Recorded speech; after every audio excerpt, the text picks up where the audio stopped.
Jeremiah to the exiles, called their attentions the importance of rebuilding. Ano po yung i-rebuild? At i-maintain. So, mahalaga pong maintindihan natin na the language of the Lord, it's not just telling na ito yung physicality. Meaning, ang message dyan, ma-rebuild at ma-maintain ang pag-asa ng bawat isa na ito ay nagmumula sa ating Panginoong Hesus, even you are in the midst of refugees. Nasa exile ka. Marami po sa atin, hindi natin alam, nasa exile na pala tayo, lalo na yung hindi na tayo mapagsabihan. Nasa exile na tayo ng ating emotion at pride. Forget it, kaldero ko to kuya. Ako masunod, batas to. Ay di wow. Madalas po, naging matigas po yung puso natin. Walang pinagkaiba dito. Tumigas yung puso nila. Yet, nakikita nila yung kapangyarihan ng Diyos. Pero bakit sila dumating sa punto na kailangan na ma-revealed yung pag-asa na mayroon sila na dapat makita na galing ito sa Panginoon? Amen po? Mahalaga po ito mga kapatid. Pangalawa, mayroong false hope mula sa maling propeta. Bakit kailangan i-reveal at i-maintain? Dahil mayroon pong peke. Tingnan niyo yung kapatid, Brad, peke ka ba? Tanong niyo, peke ka ba, Brad? Hallelujah. Dahil mayroon pong false hope mula sa maling propeta. Kung makita niyo po dyan, in Jeremiah 29:8-9, "For thus says the Lord of hosts, the God of Israel, do not let your prophets and your diviners who are among you deceive you." Ibig sabihin, kasama nyo. Sino yung kasama nyo araw-araw? Tell me who's your friend and I will tell who you are. Kung sino yung kasama nyo araw-araw. Hallelujah. Ang sabi niya dyan, do not let your prophets and your diviners who are among you deceive you. Alam niyo po, ang pinakamalaking sitwasyon natin bilang tao, ang ating kalaban, yung ating emotion at pride. Yan ang lumilinlang sa atin, not unless isurrender natin kay Lord. Sabi niya, and do not listen to the dreams that they dream. For it is a lie that they are prophesying to you in my name. I did not send them, declares the Lord. So paano po natin maintindihan at maunawahan na sila ay totoo at tapat? Number one, test the spirit. Pero hindi ko sinasabing sumpit-sumpitin nyo kayo para hindi ma-high blood. Test the spirit according to the very word of the Lord. Pangalawa, know them by fruits. Paano po sila namumuhay behind na hindi na ikaw o hindi na tayo magkakasama? Paano ang salita ng Diyos nagre-rema, nagre-reflect sa kanilang mga buhay? Pangatlo, may pangako ang Diyos. In Jeremiah 29:11, ito po yung pangako ng Diyos. For I know the plans I have for you, declares the Lord, plans for welfare and not for evil, to give you a future and a hope. Ang ganda ng pangako, plano ng Diyos. But yet, bakit po nakakaranas ay huwag naman magsalita ko, sisimula ka sa aking sapatos eh. No issue. Mamaya, bubuksan natin yung sapatos na yan. Ngunit, ang daan sa Kanya ay paghahanap sa Kanya. Ito yung kailangan natin. Ang pinakadaan na makarating tayo sa ating Panginoon ay kailangan natin hanapin ang Diyos. And today, kailangan po natin makita ito. Ibig sabihin po mga kapatid, hindi agad inaalis ng Diyos ang exile o bilang isang refugee, kundi hinahanda po, ibinigay niya ang paraan para maranasan siya. Na kahit nasa sitwasyon ka, nasa sitwasyon ang bawat isa sa atin mga kapatid, di mo man maintindihan ang utos ng kumpanya. Ako, yes, naranasan ko. Sabi ko kasi, I have resistance heart nung pinadala ako doon sa disyerto eh. But one day, ang daming tinuro ni Lord dahil doon sa disyerto na marami siyang binuksan. And hindi lang yung literal na blessings, more ang binuksan ng Lord na ito yung buhay. Maraming paraan ng Diyos. Take note po mga kapatid ha. So, yan po yung paghahanda natin. So, makita natin kung ano ang buhay po nila. So, I do believe yung buhay at katayuan nila, walang pinagkaiba, mas grabe pa yung naranasan nila kaysa kapanahonan natin. Malaya ka, sabi ng kanta kanina, malaya, malayang malaya, laya talaga. Madalas, yung kalayaan natin, nagagamit natin sa maling kaparang. Kaya nga, ang advice ni Paul sa church, do not use your freedom into something else. Ang sabi niya, do not use your freedom to indulge the flesh. Yung kalayaan natin, huwag nating sayangin. Gamitin natin to glorify God. So, mayroon pong mga ilang principle akong nilagay dyan, mga kapatid. Number 1, the pursuit, ang gagawin po natin, you will seek me. Yun, ang sabi niya dyan, hanapin mo ako. Ang sabi po ng salita ng Diyos, the power to change our life reflecting Him is, makikita po natin yan sa Matthew 6:33. Ang sabi niya dyan, but seek first the kingdom of God and His righteousness, and all these things will be added to you. Hindi ka nagkamali, kapatid, na nandito ka, hindi ka nagkamali na dyan ka nakaupo, parang hindi lang kayo nag-uusap ng katabi mo. Focus dahil bakit? Maganda po ang ituturo ng Diyos. Pangalawa, ang sabi niya, from Jesus' Sermon of the Mount, emphasizing the priority of spiritual pursuits over material concerns. Sa kasalukuyan po tayo, nakatutok po tayo sa material, tama? So kailangan pong i-pursue natin ang spiritual. Why? Because this instructs us as a believers to focus on God's kingdom and righteousness above all else. Promising that God will provide for our needs, mga kapatid. Ano man yan, pagkain man yan, damit man yan, ano man yung daily necessities, I'm telling you, the Lord will provide. Because that is the God we honor and worship. And the same God who will give and open doors, any provisions for you and to me today. Agree po? Amen? Palakpakan po natin si Lord. When we seek the face of the Lord, pinaliwanag ito ni Haring David in Psalm 27 verse 8. You have said, seek my face, my heart says to you, your face, Lord, do I seek. Kaya tayo po ba, we are intentional or intentional na hinahanap natin si Lord pag may mga sitwasyon na may nangyayari. Kaya po tayo nabubutasan, amen? Si Satan po tuso. Ang trabaho po niya to steal, kill, and destroy. Si Lord, He came to give us life. Hindi lang ordinaryong buhay, buhay na pasiyasya at masagana. John 10:10. Si Satan po, wala na po siyang kapangyarihan or authority over you and me. But yet, bakit siya nakakapag-penetrate sa buhay ng may buhay? Just because hindi po tayo nagbabantay sa nilalabas ng ating labi. Kung anong laman ng ating puso, pag masaya to, pag malungkot to, pag galito, lumalabas sa labi. At pag lumalabas doon si Satan. Dahil hindi po niya alam ang laman ng puso natin. Tanging ang Panginoong Hesus lamang ang nakakabasa nito. But yet, if ang puso po natin punong-puno ng salitaan ng Diyos, kaya nga binigyan tayo ng instruction ng Lord, guard your heart above all else. Huwag nung i-guard yung mga cellphone nyo, yung mga mali-malita ninyong dolyaris dyan. Guard your heart above all else because the spring of lives are flowing on it. Kaya po nakakabuta si Satan sa buhay ng isang tao, isang mananampalataya, just because iba ho ang ating binabantayan. Kung dati mga babae yung marites, ngayon mga lalaki na, Tolets, kamusta dyan? Oh, Brad, grabe doon, Brad, oh. Ang laki ng sahod, Brad, tamad, oh. Samantalang kami, Brad, wala nang pahinga. Madalas po, nabibilang natin yung mga bagay-bagay na instead magpasalamat po tayo. Ang mabigat po, gusto nating magtulay-tulay ng mga negatibo kaysa positibo. Dito tayo sa positibo. And this is the message of the Lord. Ang ibig sabihin po ng seek ay hindi po siya passive, kundi ito ay intentional, may effort, may hunger. Intentional ba tayo, mga kapatid? May effort ba? Tumukha lang yan, kuya. Pagod lang siguro? May hunger ba? May hungerness?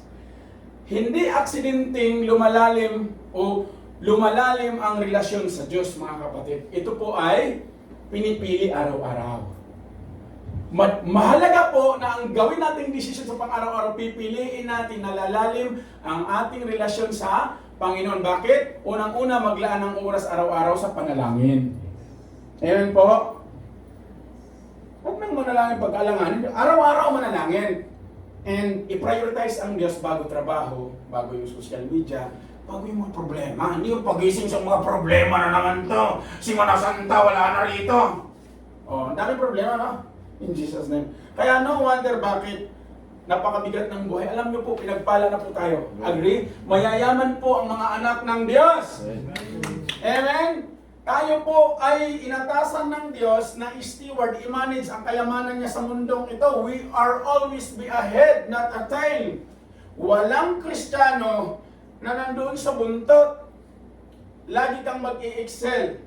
Ako yun, paano naman yung trabaho ko ng trabaho pero hindi binabayaran overtime ko. Relax ka lang. At least mag-sit mo na lang yan kay Lord.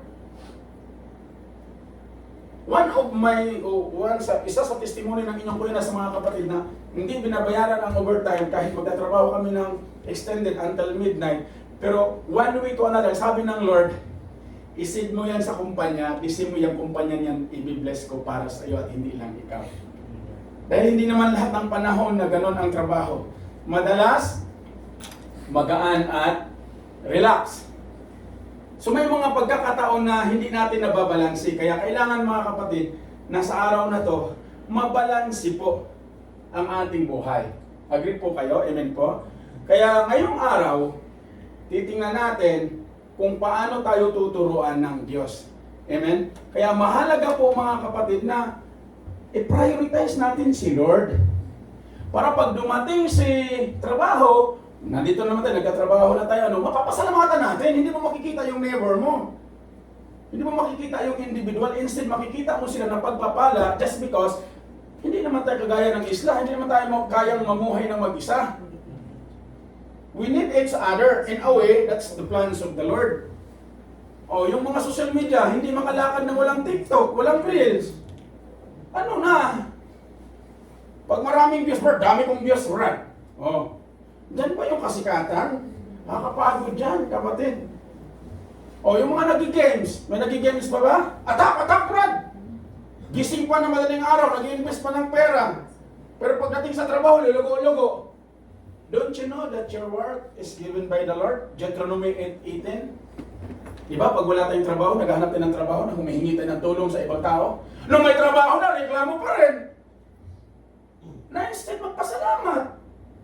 Hindi po ako galit sa inyo.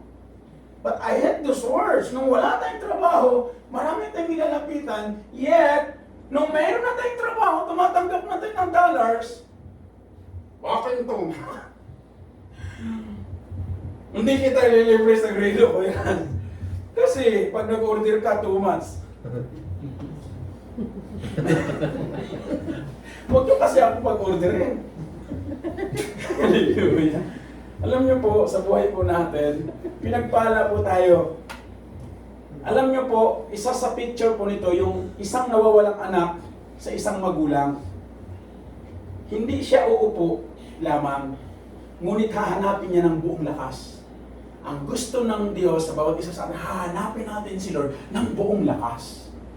Do not just define and give meaning what you understand today. Go and obey the will of God through His words. Limitado po ang ating kaalaman. Kulang po tayo. Kaya kailangan natin si Lord, kailangan natin tong fellowship. Dahil dito po tayo tuturuan ng Diyos. Amen po? Kaya ganito rin ang Diyos. Gusto niya na tayo mismo hanapin natin siya sa pang-araw-araw sa ating pagtatrabaho. Like, let's say for example, kami kaya nag-sharing kami ni Kuya Marge, yung sa carbon, yung talagang matapang o yung usok o yung ano bang tawag niyan, yung fumes. Amen. Paano na lang kung isang missile tumuloy-tuloy, praise the Lord. Mapalad po tayo. We are safe in the hands of the Lord. Relax lang po kaya. Okay? Kaya mahalagang maglaan tayo ng oras para sa araw-araw. Amen po? Kaya po natin? Pangalawang principle. The promise, ang sabi niya, find me. So if we seek Him, we can find him. In Jeremiah 33:3, the word of the Lord said, "Call to me, and I will answer you, and will tell you great and hidden things that you have not known." Ganda, no? Anong require ni Lord? Tawagan mo ko, anak. STC yan. Hallelujah. Mayroong contact si Lord, tawagan. O, sino pong tinatawagan pag may sitwasyon? Bombay? Sino po? Yung totoo. Pag may hindi na maintindihan. Yung hindi mo kasama sa pananampalataya. Ano yung advice niya? Oh, ganyan talaga yung Brad. Oh, Brad. Oh, ganyan talaga yan. Oh.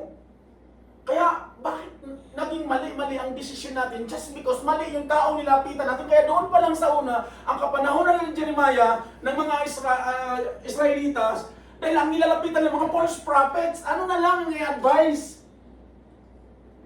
Kaya ang sabi ng Lord, magbantay kayo. Kasi hindi ko sila pinapadala. And here comes the very word of the Lord. Ang sabi niya, call to me, and I will answer you.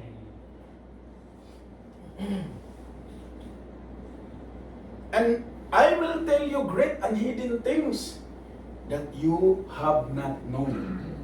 Palakpakan natin si Lord. Ganyan tayo kamahal ni Lord. Oo. Salamat sa pagod na palakpak. This traces us the importance of calling upon God for guidance and revelation to the church.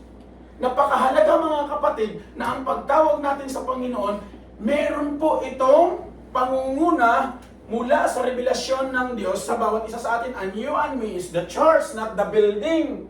The building is the sanctuary where the church will gather and fellowship. Punta muna ako sa simbahan, Brad, para mabawasan yung kasalanan ko. Dating gawain po namin yan, in Jesus' name, no? We are the church. Don't you know that your body is the temple of God? Tayo yung church, ito yung templo, dito naninirahan si Lord. So huwag natin hayaan na yung mga sama-sama ng lumalilis na po natin, ha? Yung mga bagay na alam natin hindi nakakatulong. Tuloy tayo. Draw near to God, and He will draw near to you. Cleanse your hands, you sinners, and purify your hearts. Ano pong sabi niya dyan ni James? Ang sabi niya dyan, and purify your hearts, you double-minded. Ganyan na ganyan tayo, mga kapatid. Double-minded. Kanina lang, dadalo ako sa gawain. At sa kagabi, Brad, dadalo ako bukas, Brad. Pagdating kanina, naka-off na yung cellphone, hindi na matawagan. Pero hindi na siguro ka rito yan. Noong nakaraang linggo, inspired ka, pero nagkanda ng message, no, babalik ako ha. Pagdating na ng Biyernes, hindi mo na makilap.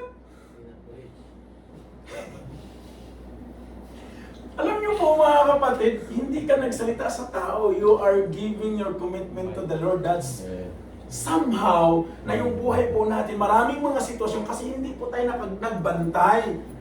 No one can test the Lord in different way. You are allowed to test the Lord by His goodness and favor. Abante ka kahit hindi mo maintindihan. Nakapunta ako sa kawan.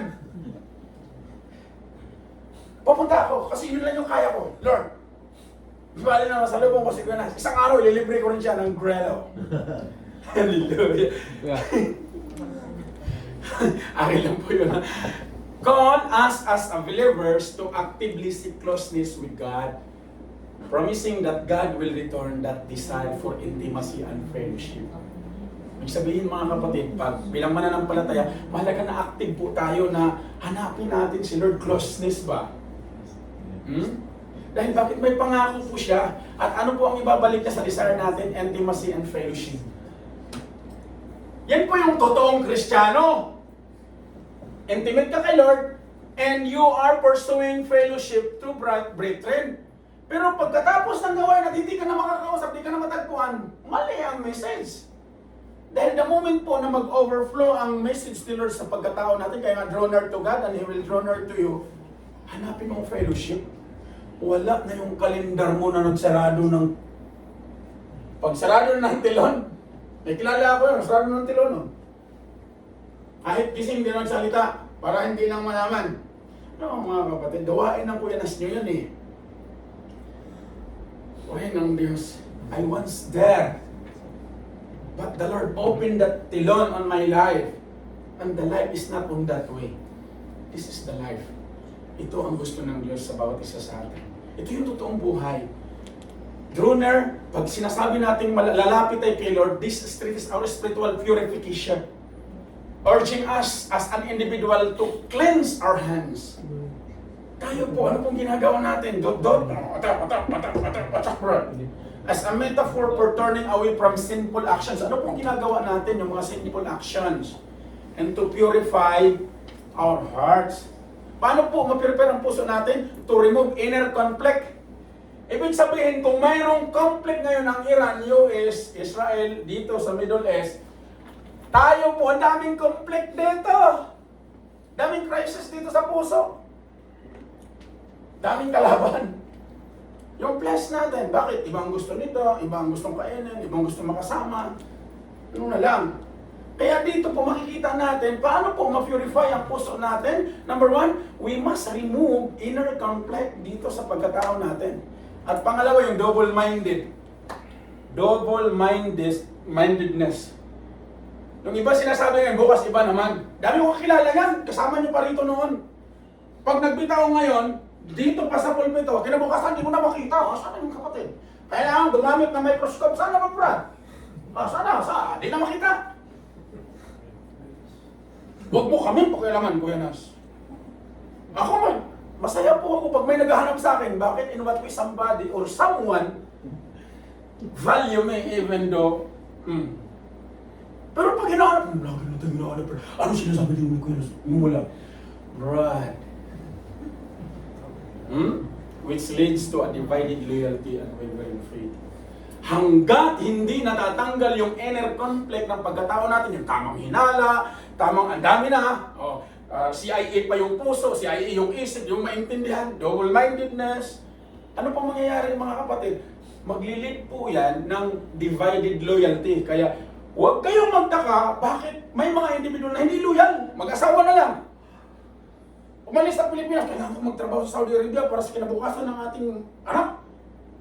Pagdating dito, wala ko sa Brad. Wala man talaga rito kasi nasa Pilipinas eh. Tapos kita yung planes din dito. Lalo na maraming smart in Jesus name. Kaya no wonder bakit ang buhay nasisira. But I'm telling you, personal man to mga kapatid, ito yung gusto ng Diyos.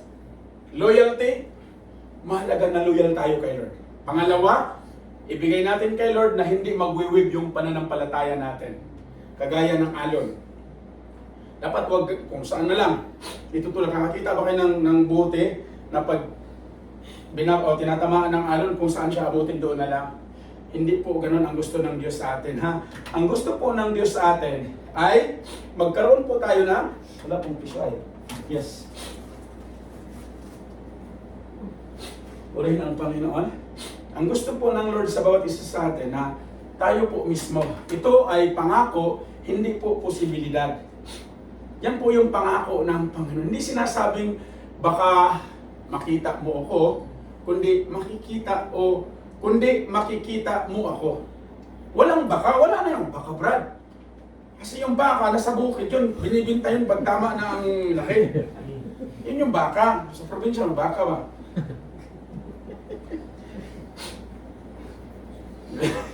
Sa amin kasi yung baka talaga yun eh.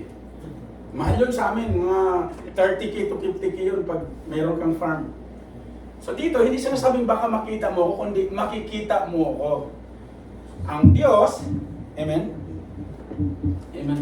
Hallelujah. Salamat kayo. Praise the Lord. Ang Diyos ay hindi mailap sa taong seryosong naghahanap. Ang tanong, seryoso pa ba tayo? Seryoso ha? Kailangan seryoso.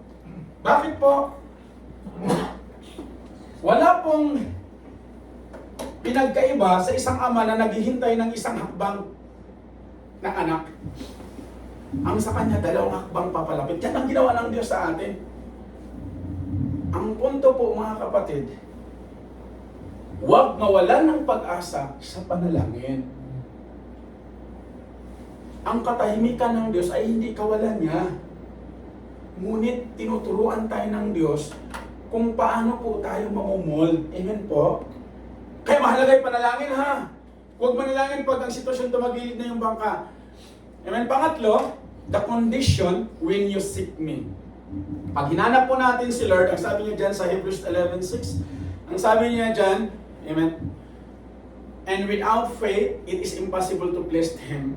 For whoever would draw near to God must believe that He exists and that He rewards those who seek Him. So mahalaga yung pananampalataya. Kaya nga sa verse 1 yan, faith is a substance of things unseen. Ang nangyari po sa atin ngayon, to see is to believe. Halimbawa, pag-uusap sa kitchen, pinupursin na natin kaagad, sino ba yung gamer? Dito ka Brad sa grupo ko ha? Hallelujah, maganda to. Nawala yung ating pananampalataya. Alam niyo po, isang tatawa ko, sabi ko, Lord, saan po ba ako nakatayo? Dito po, tinuturo ng Diyos na mahalaga na pag lumalapit tayo sa Panginoon, we must believe that He provides. Amen? We must believe na kayang buksan ni Lord ang rungawan ng langit for you and me to have provision. Kaya, may condition ang promise ng Diyos. Ano pong condition sa promise ng Lord? Hindi lahat ng naghahanap ay nakakakita. Mga kapatid, kundi ang tapat at masigasig. Tapat ka ba, kapatid? Masigasig ba? Amen? Alam niyo po, isa sa naalala ko mga kapatid, nung kapanahonan namin sa Qatar during those days, wala pong araw na walang gawain. So, ibig sabihin, kung 7 days din yung gawain, rotation yun. And praise the Lord, dahil napasama ako sa ganon ka-active na fellowship. And that's why I'm sharing you today this. Kay Lord po, walang day off. Dahil pag si Lord mag-day off, wala din tayong hiningang libreng hangin ngayon. I'm telling you. Kaya mahalaga na yung pagiging tapat natin sa Panginoon at masigasi, si Lord po ang magbabalik nito sa bawat isa sa atin. Ang katotohanan po mga kapatid, ang breakthrough ay hindi ito nagaganap sa casual na Christianity. Casual lang ba? Christian mga brad. Naimbag mo kami. Tights din ako. Meron pa akong first fruits brad. Salamat kapatid. But this is just part of those good works. Ang gusto ng Diyos tayo, yung puso po natin. Susunod po yan lahat. Amen po? Kaya, mahalaga na makita natin na lalalim yung ating panalangin. Hindi pa ulit-ulit lang. Lalalim ba, Lord? May mga instance na may mga panalangin na pala si Lord sa atin, nakaligtaan natin, pasalamatan. Napansin nyo ba mga kapatid? O hindi nyo napapansin? Hindi kayo sensitive.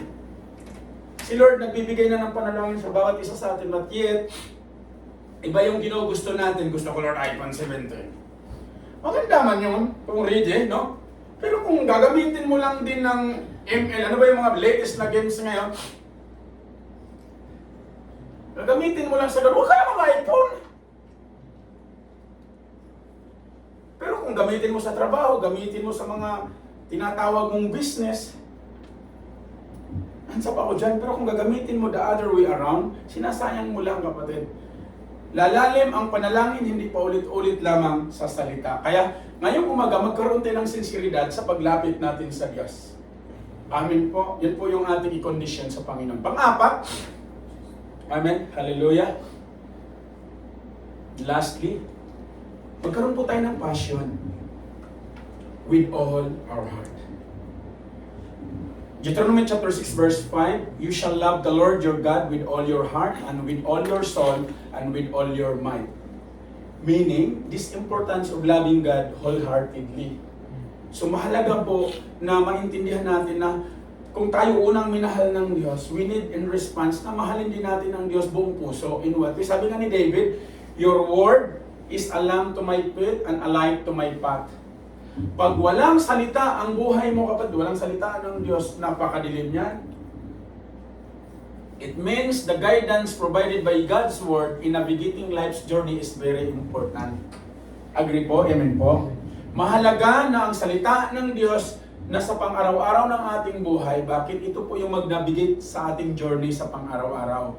Amen mga kapatid? Kaya, ito ang pinaka-core ng sinasabi ng Diyos, yung buong puso. Pag sinasabing buong puso, mga kapatid, number one, hindi half commitment.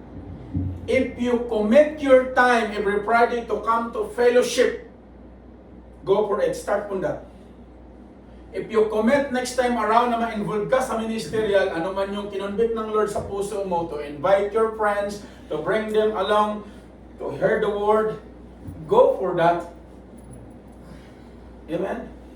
Huwag na yung, nakakita ba kayo nung nag-snap yung may irap? Subukan nyo. Irapan nyo katabi nyo. Pangit, di ba? Ang mga anak ng Diyos, hindi na pa-irap-irap. Brad, kung may pagkakataon ka, sama ka. Ikaw lang din naman ang mag-benefits eh. Amen? Huwag niyong i-promise, Brad, doon masarap ang pagkain. Susunod, wala nang pagkain dyan. Wala nang kinakainin. I-invite, marami kaming pagkain.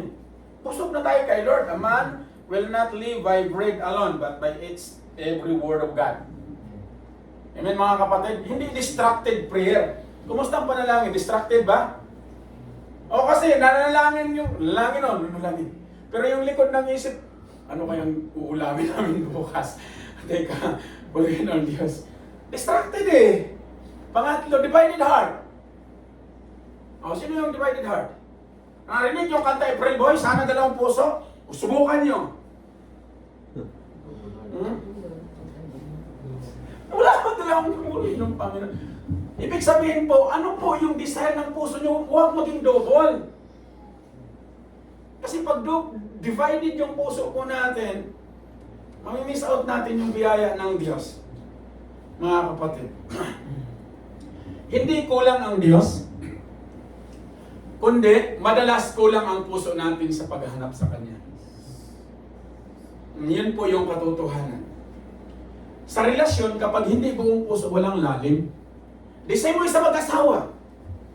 Hallelujah. Kapag hindi buong puso natin na we are yung conviction natin, yung ating commitment, sa mag-asawa muna. Naalala ko yung isang preaching na nung mag-girlfriend, mag-fiancé pa, girlfriend and boyfriend, kahit magdamag, chatting, may tawag.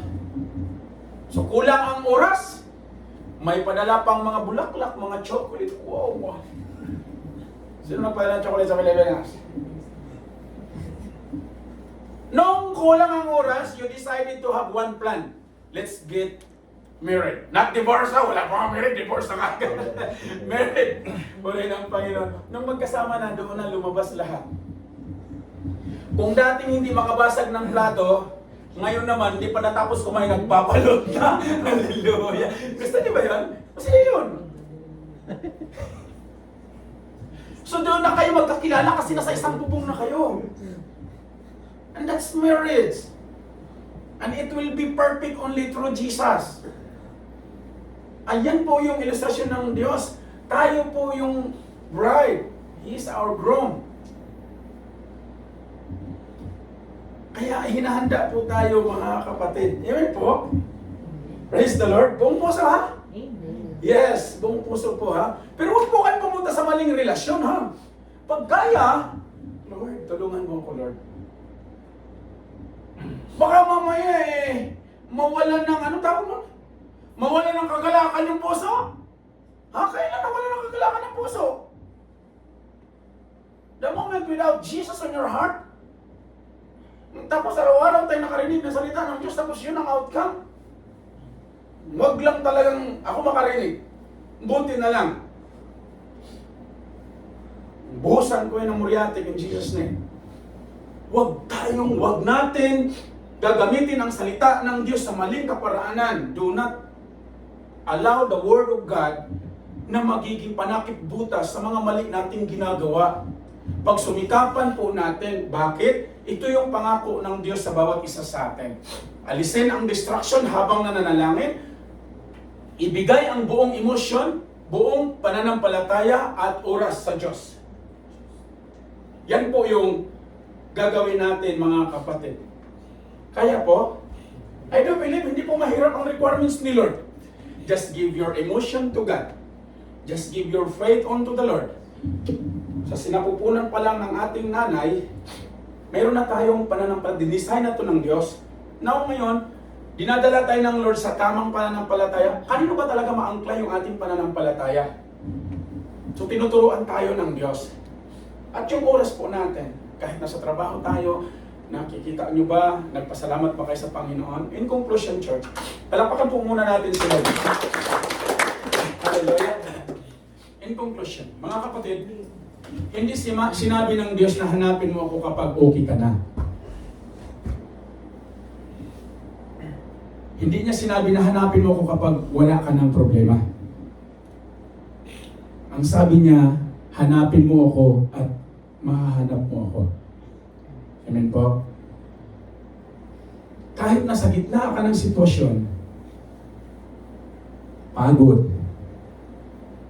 takot, mga sitwasyon na hindi mo pinaplano pero dumating. Nag-iisa ka man ngayon, kasama mo ang Lord.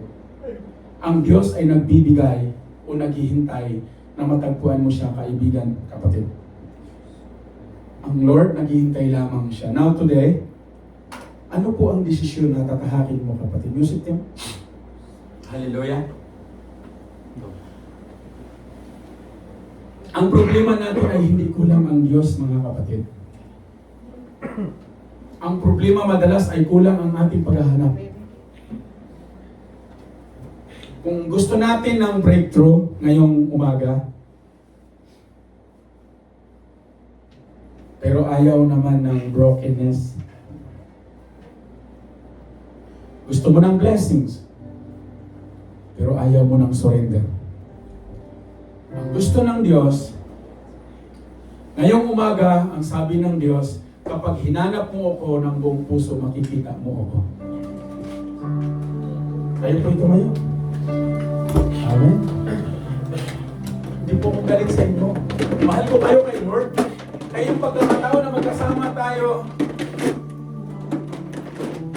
ang prayer desire ng inyong kuyanas, na you will encounter the Holy Living God, encounter Jesus, para sa buong pamilya ng Solen, sa lahat ng narito ngayong umaga. Mag-sit ng daily panalangin.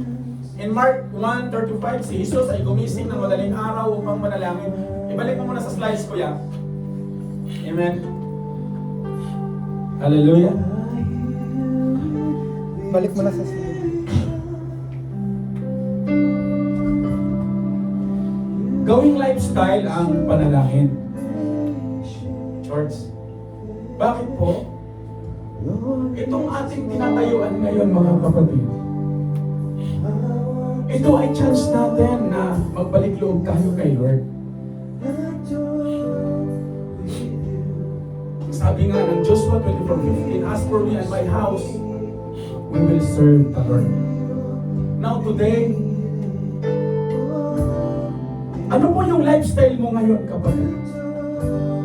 Magtiwala kahit delay ang sagot ng Diyos. Sabi nga dyan sa Ecclesiastes chapter 3 verse 11, He has made everything beautiful in its time. Seek God first, not last. Solomon said in Proverbs 8:17, those who seek me early shall find me. Huwag ninyo hanapin sino pag may problema. Pag may sitwasyon din na, kapatid, huwag mong hanapin. Ngayon pa lang, Lord, hinahanap kita. Gusto mong maranasan yung buhay na kasisiyang masagana na sinasabi ng kuyanas. I'm not just telling you na ito yung buhay, ito yung sinabi ng Diyos. That's why we choose to obey the Lord. Walang madali, kapatid, but you need to surrender your life daily. When you seek Him, you will find Him. Mga kapatid, ang the journey does not end here right now. This is just the beginning. Kung natagpuan ka sa Panginoon, ngayong umaga, pinili ka, tinawag ka ng Diyos. And today, bawat isa sa atin, inaanyayahan tayo ng Diyos.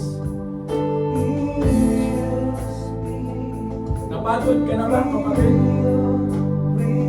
Nawalan ka ng ganang manalangin? May mabigat na dinadala? At gusto mong maranasan ang Diyos muli?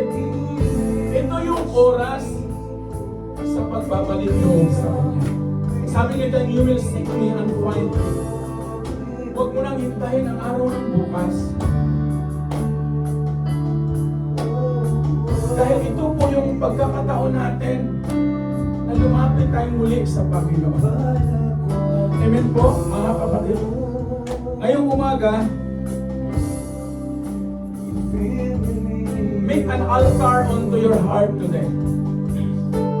Allow Jesus to sit in the throne of your heart. Ano man yung pinagdadaanan mo, ano man yung desire mo, kapatid, hindi sarado ang pintuan ng Diyos. He is waiting you. Hinihintay ka niya para sa isang pangakong napakaganda. Yan yung buhay na kasiyasiya at masagana.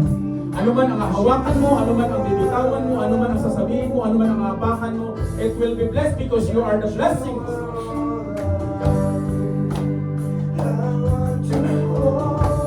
Ngayong umaga, inaanyayahan tayo ng Lord. Are you ready? Can you raise your hands? At sundan niyo itong panalangin na ito. Panginoong Isus, Clement, na sa iyo itong panalangin. Ako po ay lumalapit sa iyo ngayon.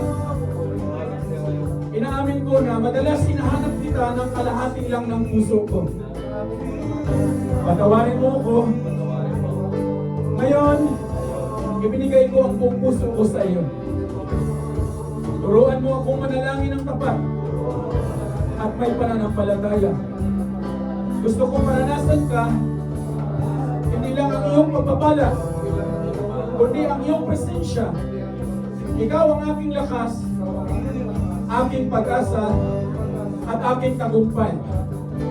Mula ngayon, hahanapin kita ng buong puso. Sa pangalan ng Panginoong Hesus at sa kapangyarihan ng Banal na Espiritu, in Jesus' name.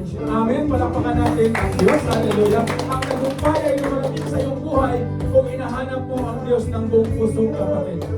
Now today, hallelujah, the Lord is not far.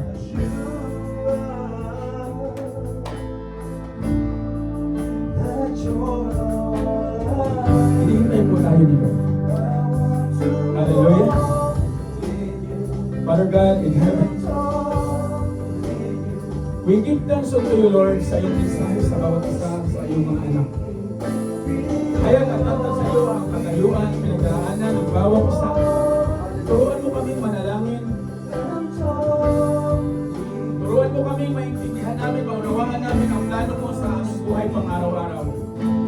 Salamat sa iyong pangako na kapag hinanap ka namin, ikaw ay aming matatagpuan. Ngayong umaga, Panginoong Hesus, pinipili namin bumalik sa iyo. Hindi kalahati, kundi buong puso. Palakasin mo ang kongregasyon na ito, ang bawat isa. Ibalik mo ang apoy ng panalangin sa bawat puso ng iyong mga anak. At tulungan mo ang bawat isa na hanapin ka araw-araw. Sa gitna ng bawat sitwasyon, pamilya, trabaho, kaibigan, ikaw ang aming kapayapaan. Ikaw ang aming lakas. Ikaw ang aming tagumpay, Panginoong Hesus. Ngayong umaga, Lord, I pray and declare by faith that the life of your people will never be the same again. Receive, Church, your portion. Ang mensahe ng Diyos ay para sa iyo at para sa iyong pamilya. The Bible speaks in Acts 16:32 or 31, if you believe the Lord, you and your household will be saved. Now today, it matters kung ano ang kinukumpos mo sa iyong labi. Do you really confess that Jesus is your Lord? Did you desire to be used in His kingdom ship? Did you desire na ibigay mo sa Panginoon ang iyong vices? Ang iyong mga pinagdaraan ng mga sitwasyon? The Lord Himself says, "Come unto me, you are weary and burdened. Take my yoke, magaan ito." Lahat ng ng tulong, lahat ng preparasyon, binitawan ng Diyos sa iyo at sa akin. Impag, hinubad niya ang kanyang pagka-Diyos for us na makasama natin siya. Na may pakita sa atin na kahit sa katawang tao, kaya natin mananagumpay, mga kapatid. Hindi po malayo ang Diyos, hindi po mahirap ang requirement ng Diyos, kundi hanapin natin siya ng buong puso. Amen po, palapakan natin ang Panginoon. Hallelujah. Yes, Lord. Manatiling na tayo.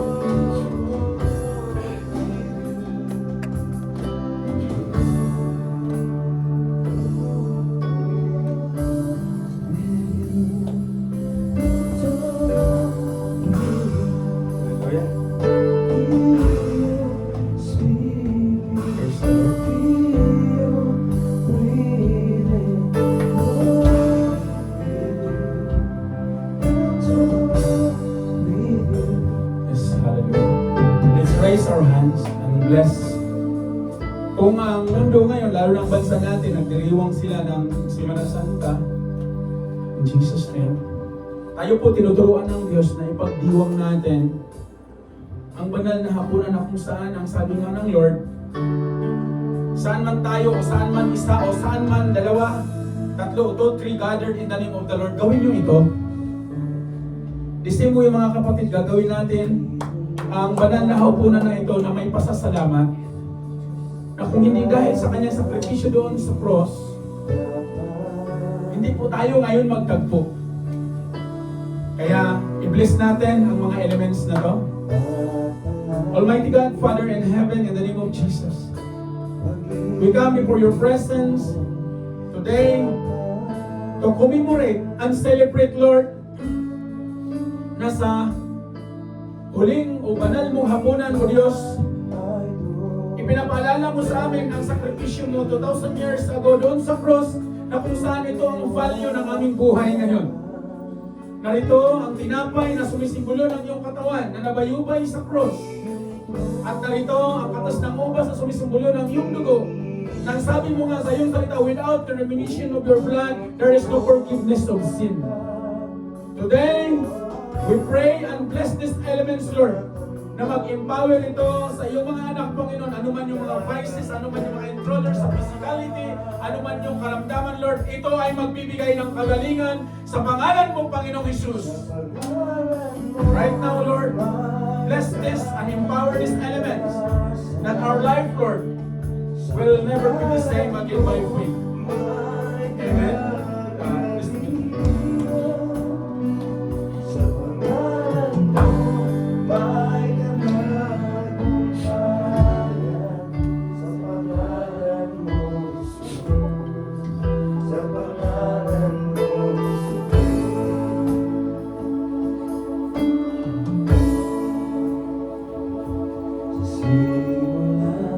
Amen. Praise the Lord.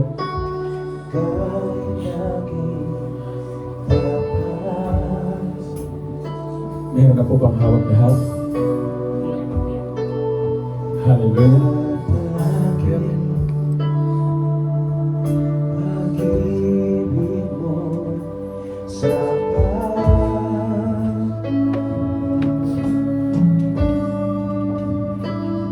Amen.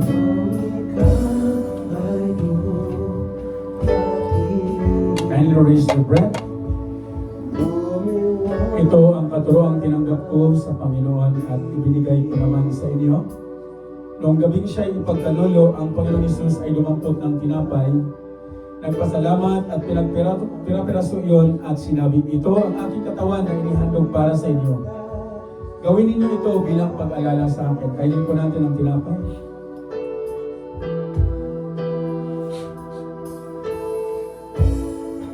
Praise the God. Hallelujah, Father. Matapos maghapunan, dumampot din siya ng kupa at sinabi, ang kupang ito ay ang bagong tipan ng Diyos na pinagtibay ng aking dugo. Tuwing iinumin ninyo ito, gawin ninyo bilang pag-alala sa akin. Inumin po natin.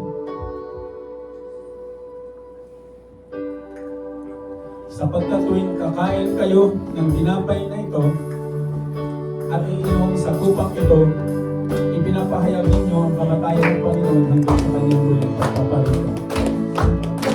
Go into glorify God, church.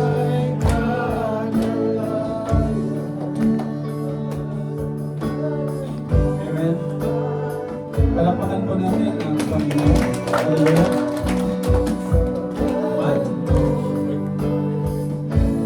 Panalangin natin si Marco. Bago siluhan sa panalangin. Hallelujah. Let's pray. Gusto ko bang tanggapin ang Panginoon Jesus? Right after today, sa mga oras na ay limunan na ako ng milagro sa mga pinagawa.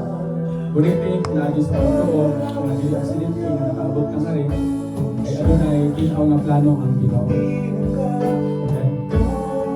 So kanina, himuanin ko panalangin. Ginoong Diyos, nagkamhanan sa tanan, nilitap na idool ako kanina. Ibo kasi kung akong nadoog ang imong pulo, nagikan diha kanina, ug wala ka, walay kaluwasan. Karong katanga, akong aglihon ako kasi kung akong nagtugutan, na musulod ni akong kasing-kasing, pagagawa kong kita, na akong Diyos, kung kaphanan sa mga tanan. Kung nilitap na ikaw ang magagat ko sa atong pinabuhay. Kabangan ko Ginoo na akong mapitungan ang pang-adlaw-adlaw na akong pag-aatubangon. Niinig isang iglesia sa pagkakabahay. In Jesus' name, amen. Amen. Hallelujah. Let's continue to pray. Father God in heaven, in the name of Jesus. Hallelujah. Lord, maraming salamat sa araw na to. Isang kaluluwang Panginoon, libon mga anghel ang nagdidiwan dyan sa kalangitan. And Lord, hindi aksidente na kasama namin si Mateo. Narito din ang kanyang may bahay, Panginoon. Ano man ang katayuan nila, Lord, sama-sama kami lumalapit, manalangin, Panginoon, na mula sa oras na to, the breakthrough, the door will be open unto them, O God, in Jesus' name. Hallelujah. Ikaw ang mag-motivate sa puso ni Matthew kasama ang kanyang may bahay, kasama ang buong pamilya.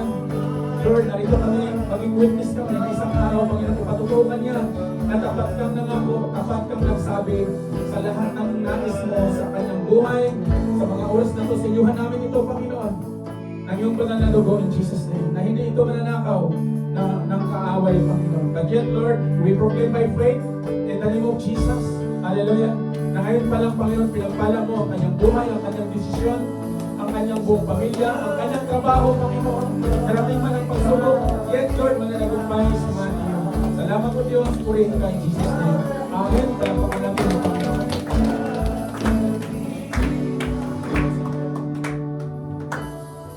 Amen. Hallelujah. Palapating buhay na Diyos. Hallelujah. Mga church. Hallelujah. Salamat sa pagpapala ng Diyos. Ito tayo buwan sa kalagitnaan ito, mga kapatid. Let's declare and receive, hallelujah, sa mensahe sa kalagitnaan ito na meron ng ginawa si Lord sa ating mga buhay. Amen po ba, kapatid? You will receive, ang sabi sa salita ng Diyos, if you seek me with all your heart, you will find me, mga kapatid. So isang very clear na intention ng Lord, the Lord is waiting for you and to me. Nahanapin natin siya, but this is seeking, mga kapatid. Kung sabing seeking, you must be very intentional. Now, could you imagine kung matagpuan natin si Lord, mga kapatid, yung nandun yung ating intimacy sa Kanya, kung ano yung klaseng posisyon at sitwasyon na meron tayo. For instance, I give you just for a little bit na pag meron kang isang sitwasyon, di ba, hinahanap yung tao yung nagbibigay ng solusyon sa tao na yun. At pag nahanap mo siya, nagkakaroon ka ng kapanatagan. Din yung usually na naranasan natin sa usaping physical. Now dito, mga kapatid, kung si Lord nandiyan naman siya palagi. Pero nandun yung nais niya na yung pag-lapit natin sa Kanya is you have to be very intentional. Alam niyo po, could you imagine sa panahon, mga kapatid, sa buhay, Kung si Lord, nandun yung kalinga ng Lord na naramdaman, naranasan natin palagi, kapatid. Di ba lahat ay solved na, mga kapatid? Lahat po, mga kapatid, is, kasi walang imposible pag nandiyan si Lord, lahat dalay. Yes. Mga kapatid, ano bang sitwasyon mo?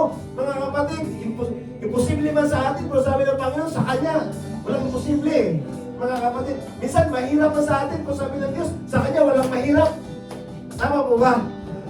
Eh, ito yung nais ng Lord sa atin, mga kapatid. Si Lord kasama natin ngayon sa kalagitnaan, that is for sure. Kasi yan sabi sa salita niya. Pero inaantay kanya, mga kapatid, na magbukas sa Kanya. Inaantay kanya ngayon, mga kapatid. From your heart, open your heart, Lord, here I am. Nandito ako sa kalagitnaan, nakatayo sa presensya mo. Lord, nais kong maranasan ng presensya mo. Mas okay yan, mga kapatid. No? If the Lord is there, kapatid, everything is possible. Tandaan natin yan. Amen po ba? So, palakpakan natin ang buhay ng Diyos. Hallelujah! Father God, we thank you for your presence today na pinagkalam mo sa amin. At alam namin, Lord, na ikaw ang Diyos na kumikilos sa kalagitnaan ito. At sabi mo, Lord, that you will never change. You're still the same. Hallelujah! Kung ano ka nga noon. Hallelujah! Ngayon, Lord, ikaw ang Diyos na hindi nagbabago at nangako, Panginoon. Hallelujah! Na ang mga buhay namin, Lord God, ang sabi mo na hindi mo kami iiwanan o pabayaan. Lord, nandito kami sa kalagitnaan ito, seeking your face, seeking your presence. Lord, ipahalas mo ang kalinga, ang paglinga po sa bawat isa, anumang sitwasyon na naramdaman at naranasan nila, Panginoon. Lord, I am declaring right now a total freedom in the name of Jesus Christ. Lord, lahat ng kabigatan, I am rebuking it, Lord, in the name of Jesus. Ang spirit of anxiety, stress, o the depressed man, dahil sa mga sitwasyon, Lord, right now, Panginoon, ay walang lugar. Hindi namin papahintulutan sa iyong mga lingkod sa kalagitnaan ito. Sa pangalan mo, Panginoong Isus, there is a freedom, Lord, in your name, Lord Jesus. Hallelujah, karanasan, ang kaligtasan ng bawat isa, ang kagalingan, Lord, sa kalagitnaan ito. Makita namin ang milagro mo, Diyos, na kami ay buhay na testimony, Lord, na ikaw ang Diyos na makapangyarihan, ikaw ang Diyos na nagmahal sa amin, at ikaw ang Diyos, O Lord, na hindi nagbabago, Panginoon. Lord, salamat sa pagkakataon ito, Panginoon, at tanggapin namin sa kalagitnaan ito, Lord, ang mga salita mo at nalitawan sa kalagitnaan, Panginoon. Hallelujah. Nangako ka, O Diyos, na bibigyan mo kami ng reward pag ikay hanapin namin. At ang reward, Lord, is ikaw, Lord, Panginoon. Lord, nais namin. Ito ang pinaka-nais namin, Lord, na ikay aming maranasan sa mga sitwasyon na ito, sa lahat habang kami ay lumalakad sa mundo ito. Lord, ang presensya mo, ang pinaka-nais namin, Panginoon. Patuloy, Lord, iparahanas mo na ang pagkalinga mo sa amin, Lord, maramdaman sa bawat isa, sa bawat araw, even, Lord, sa mga sitwasyon na mayroong ang isa sa kalagitnaan ito, Panginoon. Lord, we thank you, God. We thank you, Jesus. Hallelujah. Church, if you believe it, receive the promises of the Lord. Sa kalagitnaan ito, lalabas tayo. Nabago na, lalabas ka. Na mayroong kagalingan, payapa, lalabas ka. Hallelujah. Na mayroong kalayaan sa lahat ng sitwasyon. In the name of Jesus. Father, we thank you as we depart in this place, O Lord. We thank you for your presence of your Holy Spirit. Sealed by the blood of Jesus, ang lahat ng mga mensaheng na hindi tumanakaw ng kaaway, Panginoon. And Lord, even Lord, as we continue to have fellowship, thank you that you already bless the food that you are to partake, O God. Salamat na ikaw ang source na meron kami, Panginoon. Salamat sa mga kamay na naghanda. And we thank you, Lord, na alam namin na ang sabi mo sa salita, Lord, even the time of famine, hindi mo pagkukulangin ang mga lingkod mo. Lord, lahat ng napagkainan ng mga kapatid, even sa panambahan ito, we are declaring and overflowing in the name of Jesus. We thank you, God. All the glory and honor belongs to you in the name of Jesus Christ. Amen. Shalom, shalom. Lagyan sa cut, please. Praise the Lord.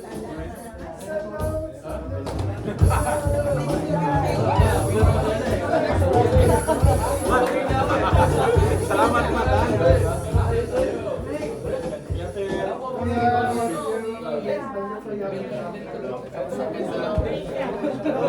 Nasa Bible ka rin, Bible na ako.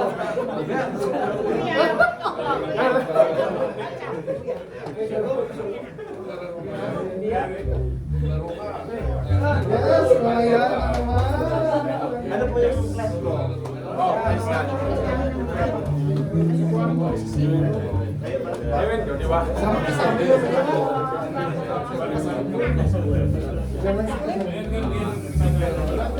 Silingan lang po. Wala siya. Oo, doon yung stress pa sa mga. Dito tayo mula sa nangyayari. Dito pala tayo. Dito din yun na nakatira. Lapit sa atin ito. Kasi pwede yung dito tayo. Ay, picture mo na! Ay, kuya! Dito pala sa lapit sa atin.